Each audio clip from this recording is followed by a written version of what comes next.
ጀግና አማካሪ ሴት ስለ ዲኗ ካወቀች ከወንድ በላይ ጠንካራ ነች። የምሬ ነው የምላቸው። ነቢዩ ሰለላሁ ዐለይሂ ወሰለም ገና ወህይን ተቀብለው ሲመጡ ጊዜ ያጽናናቻቸው ወንድ ሳይሆን ሴት ነበረች፣ ኸዲጃ ረዲየላሁ ዐንሃ። አሁንም ለዛሬው ለተውሂድ መሰረት የሆነችው ያቺ ሴት ነች። እና ይህን ሰው አምጥተህ አናግር አላቸው። በሚቀጥለው የእርሷን ምክር ሰማና ይዞ መጣ። አስጠራው፣ መጣ፣ ቤቱ ገባ። ባልከኝ ሁሉ ተስማምቻለሁኝ፣ በግዛቴ ላይ የተውሂድን አስተምሮ ጀምር አለው። ማንም ሰው እንዳይነካህም ጥበቃ አደርግልሃለሁኝ አለው። የማንም ተቃውሞ ቢነሳብህ እኔ ከጎንህ ሁኜ ቆምልሃለሁኝ አለው። ትዕዛዝ አስተላለፈለት። በሀገሪቱ ላይ ዳዕዋ ጀመረ። ሙሐመድ ብን አብዱል ወሃብ በሀገሪቱ ላይ ዳዕዋ ጀመረ። ወደ ተውሂድ ሰዎችን መጣራት ጀመረ። ከሽርክ ማስጠንቀቅ ጀመረ። ወደ ሱና መጣራት ጀመረ። ከቢድዓ ማስጠንቀቅ ጀመረ። ሲሰሩ የነበሩ ኩራፋቶችን ሁሉ እንዳለ አስጠነቀቃቸው። ህዝብ ተቀበለው። ገብቷቸዋል። ይህ ግዛት ተቀበለው። ከዚያ በኋላ ቀጣዮቹን እያለ ሄደ። እንዳለ ሙሉ ሳዑዲ አረቢያ በተውሂድ ላይ ሆነች። ንጉሶቹም እነዚህ የዚህን ሰው የዳዕዋ ሰሙ። ወደ ተውሂድ ጠራቸው። ከሽርክ አስጠነቀቀ።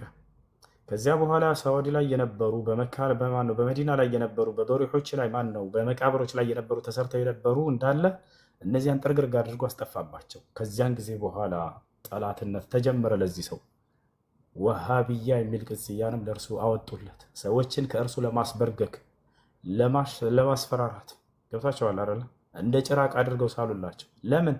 እነዚያን ዶሪህ ስላስፈራረሰባቸው። ለምን? ዳግም ወደዚያ መቃብር እየሄዱ መለመንን ስላስቆመባቸው።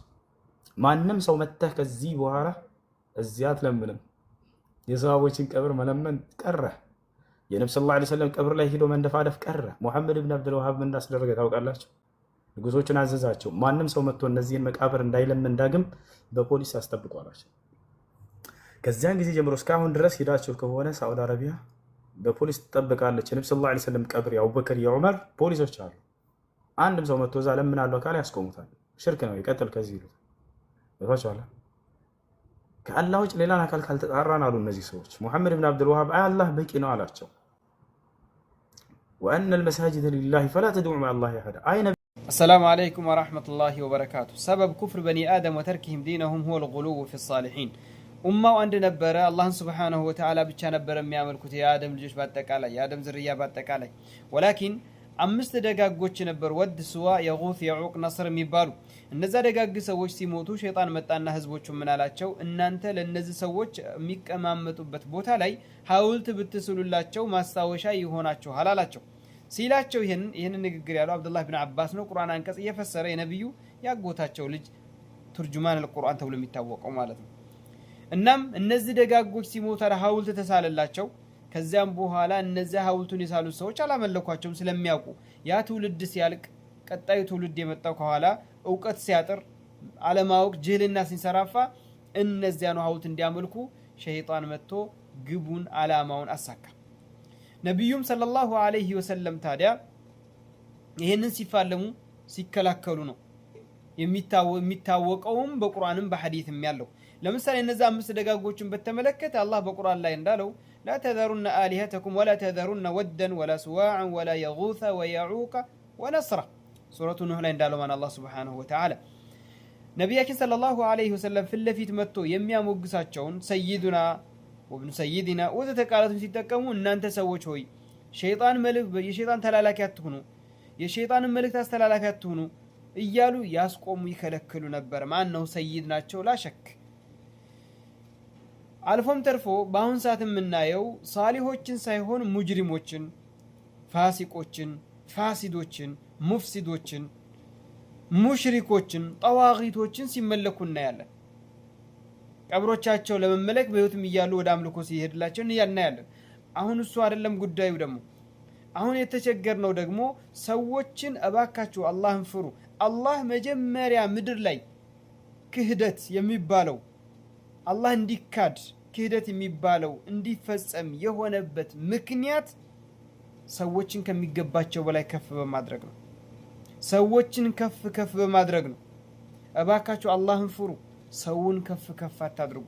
ሰውን ቦታው አስቀምጡት። ነብያችን ሰለላሁ ዐለይሂ ወሰለም ፍለፊት የሚያሞግስን ሰው ካያችሁ አፈር ዘግናችሁ ፊቱ ላይ እርጩታሉ።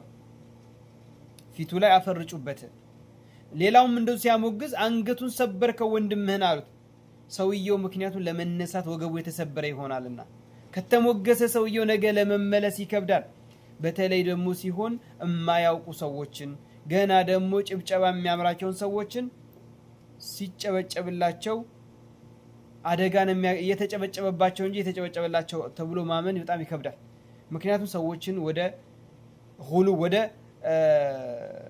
ጦያን ወደ እብሪተኝነት ወደ ጥጋብ ወደ እንቢተኝነት መግፋት ነውና አባካችሁ አላህን ፍሩ የምትወዱትንም ሰው ከሆናችሁ እንደው ዝቅ አድርጉ እሱ አከሊት እሷ እያላችሁ ሰውን ሰቅላችሁ መጨረሻ ማውረድ እንዳያቀተን እያየንም ነው ያለነው አላህን ፍሩ ነብያችን ሰለላሁ ዐለይሂ ወሰለም አብغض الكلام عند الله من قيل له اتق الله فقال عليك بنفسك الله ዘንድ የተወደደ ንግግር ማለት ብለው سبحانك اللهم وبحمدك وتبارك اسمك وتعالى جدك ولا اله غيرك ነው የተጠላ ንግግር ማለት ደግሞ አንድ ሰው አንደኛው ወንድሙን አላህን ፍራ ሲለው ባከራስን ቻል ባካንተ ራስ እንደዚሁን ብዙ ጊዜ ያያየና ያለ ነው አላህን ፍራ ተብሎ ቁርአን ሲቀራ ሐዲስ ሲነገር ወዳ ባክ እያሉ እያፈናጠሩ የሚሉ ምክንያቱ ካላችሁ ሰውን እየሰቀላችሁ ሰውን ከሚገባ በላይ ከፍ እያደረጋችሁ مع انه الله ምድር ላይ ሊካድ ምክንያት የሆነው ዋነኛው ቀንደኛው ጉዳይ ሰዎችን ከሚገባቸው በላይ ከፍ ማድረግ ነው اللهم أرنا الحق حقا وارزقنا اتباعه وأرنا الباطل باطلا وارزقنا اجتنابه والسلام عليكم